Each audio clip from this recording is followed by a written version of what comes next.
अस्सलामुअलैकुम नाजरीन, मैं हूँ सादिया बतूल और आप देख रहे हैं फ़ख्र न्यूज़ HD इंटरनेशनल न्यूज़ पेश कर रहे हैं अमीर सिंध अब्बास शिराजी।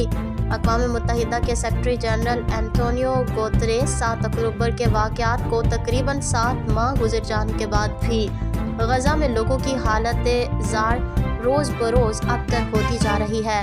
मैं इसराइल और हमास के रहनुमाओं से जंग बंदी के मुआहदे पर पहुंचने और गिरफ्तार लोगों को रिहा करने की पुरजोर अपील करता हूं। मैं इसराइल के इत्तेहादी ममालिक से मुतालबा करता हूं कि वो उसे रफ़ा में ज़मीनी फ़ौजी ऑपरेशन शुरू करने पर आमादा ना करें। रफ़ा पर हमले का गज़ा के फ़लस्तीनियों पर तबाहकुन असर पड़ेगा, जिसके मगरबी किनारे और पूरे खित्ते पर संगीन असरात मुरतब होंगे। हमें इंसान के बनाए हुए कहत से बचने के लिए हर मुमकिन कोशिश करनी चाहिए। काफिलों, इंसानी सहूलियात, अफराद और ज़रूरतमंद लोगों को निशाना बनाना जायज़ नहीं है।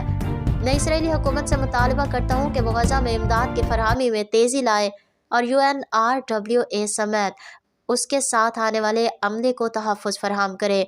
हम फ़िज़ाई और समंदरी रास्ते से इमदाद की तरसील का खैर मकदम करते हैं, लेकिन ज़मीनी रास्तों का कोई मुतबादिल नहीं है।